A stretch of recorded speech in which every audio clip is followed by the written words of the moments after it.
Mrs. Crow, he repeated, with a certain irritation in his voice. What has happened to me has nothing to do with Mrs. Zoyland. It's a vision, yes! It's the great vision we've all been waiting for.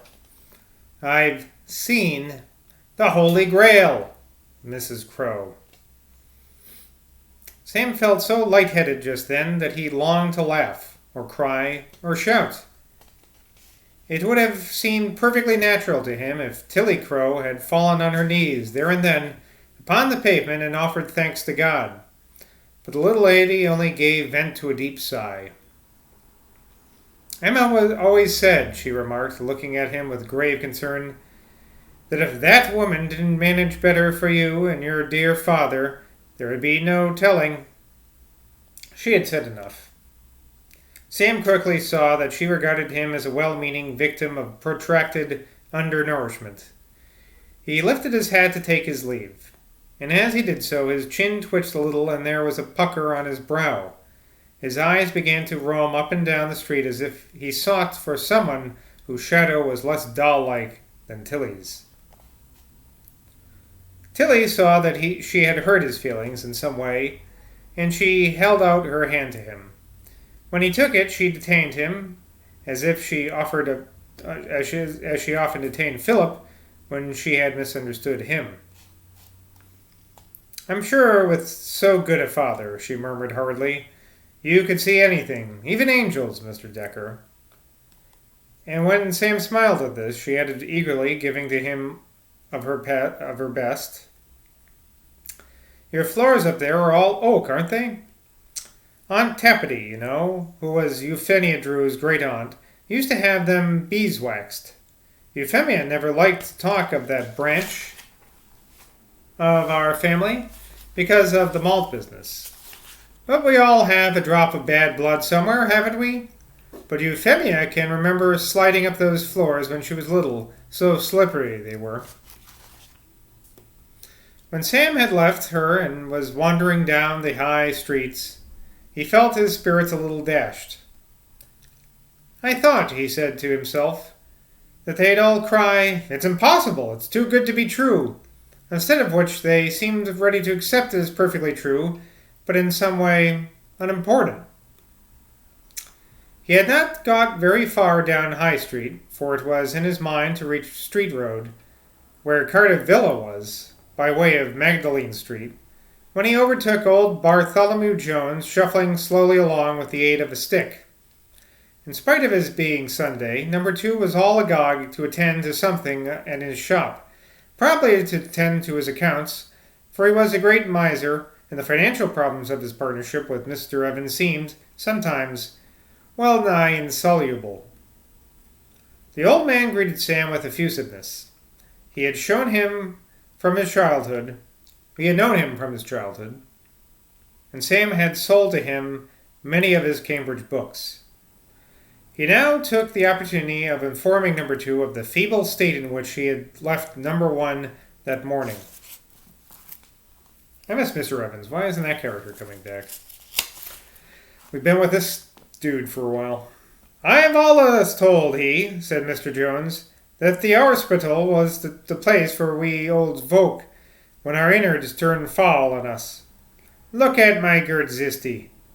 If it weren't for the clever head doctor, who studied me case with all them European engines, where would I be now? Abe Twick, he be a fool when it comes to taking care of himself. You do say true's nature, whereas I do say 'tis nature what did the damage. Us must go farther afield for the cure of thick damage. Us must go to science.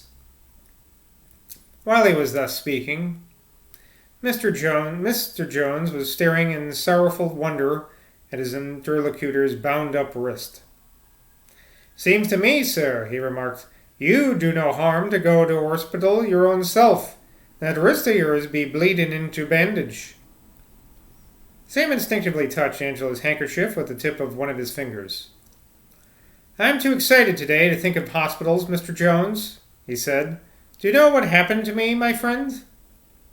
He lowered his voice to an intense and concentrated whisper. You ain't gone and murdered Mr. Zoyland, have ye? cried number 2, retreating a pace or so from the proximity of this excited adulterer. No, no, my good man. Mr. Zoyland and I have never even had a fight, and certainly are not likely to now. As Sam spoke, the thought came into his head. Alone at White Lake. Alone at White Lake. But Mr. Jones looked up the street and down the street. Then he remarked, I've still got that grand edition of St. Augustine. I suppose you don't feel inclined to...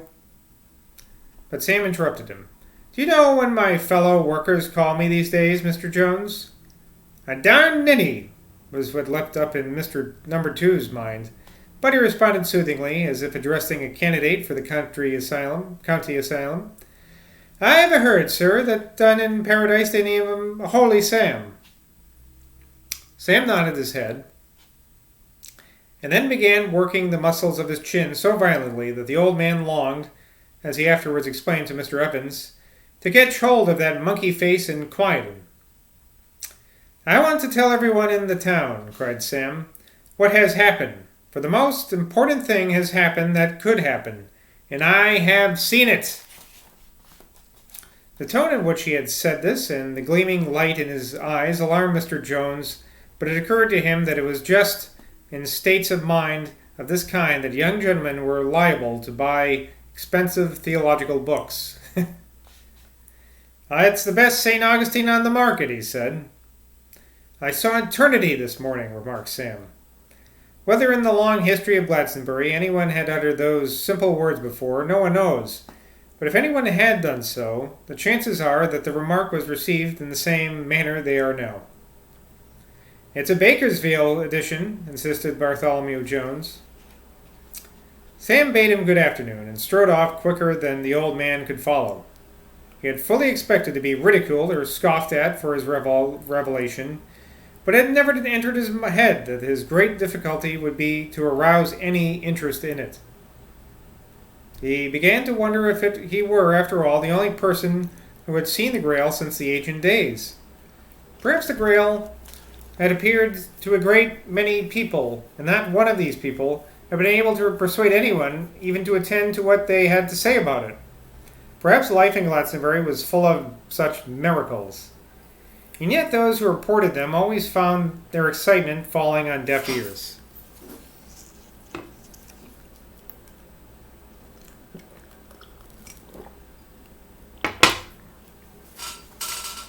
He soon reached the curiosity shop itself.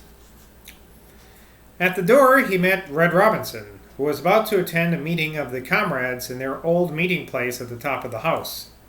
Mr. Robinson looked a good deal sprucer and more neatly dressed than when he had accosted Sam last spring at the gate of St. John's churchyard. He had a white collar on now, but he still wore the same old brown cloth cap, pulled down rather rakishly over his forehead and tilted a little to one side. This cap, whatever else he wore, brought into the Glastonbury High Street an indescribable air of Whitechapel and the old Kent Road. It came over Sam with a rush of emotion how it had been Robinson's speech, reporting Crummie's words, that had started him upon this whole new psychic pilgrimage. "Here's to the face of a saint," had been the man's rendering of Crummie's fatal sentence. And it all came back to Sam now, together with Nell's words across the empty tome of St. Joseph, breaking in the news of her return to Zoyland's bed. "Hello, Robinson. Are you speaking up there tonight?" said Sam with the affable, though rather forced geniality of the person's son addressing a working man. Red gave him a furtive, challenged look, and yet a quizzical look. The sort of look that a terrier caught in the mouth of a rabbit hole would give a setter, as it passed gravely by on the trail of a convoy of partridges. "We'll be doing something better than speak soon," retorted the man.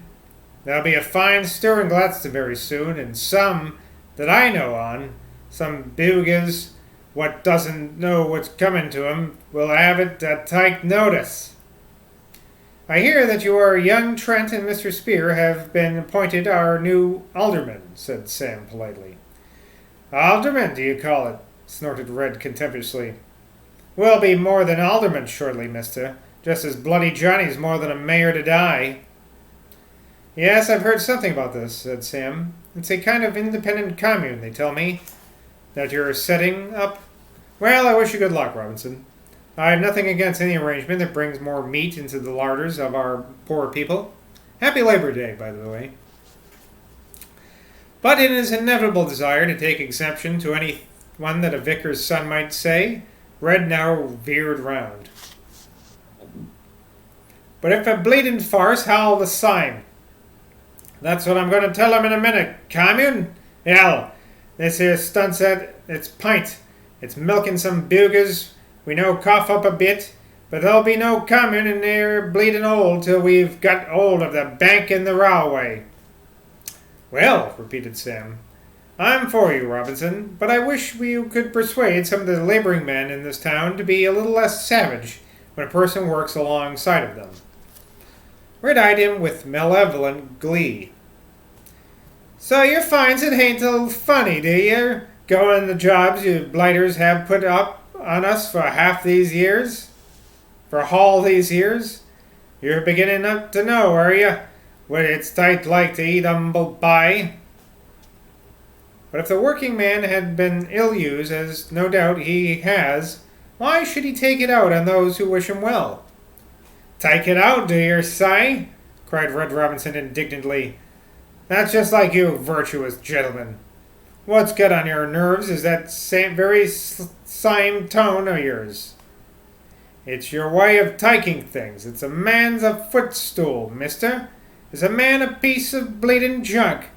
That a bloke should say to you, "How kind you are, Mr. Decker, Esquire."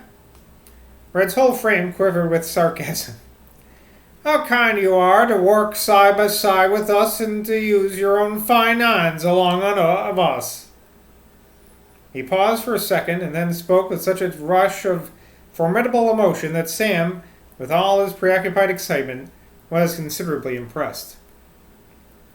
Don't you see, what your upper classes never see, that you've been just sitting heavy and safe on the top of us workers, when a man's been lying on his face, under the hearse of a great buger all his life long?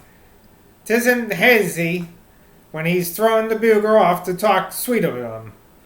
'Tisn't hazy to say, "Poor rich man, did I hurt you when I threw your bleeding arse off on my face?"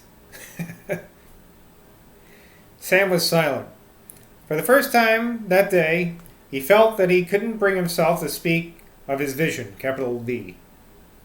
And yet, what a thing that he couldn't. Had human beings maltreated one another to such a tune that it was a sort of mockery even to mention that the Holy Grail had come back to earth? Without breathing of what he had seen to this man, he could hear him say, "It's because you had your leisure from our sweat that you've got any spunk left to fuss with the Holy Grail.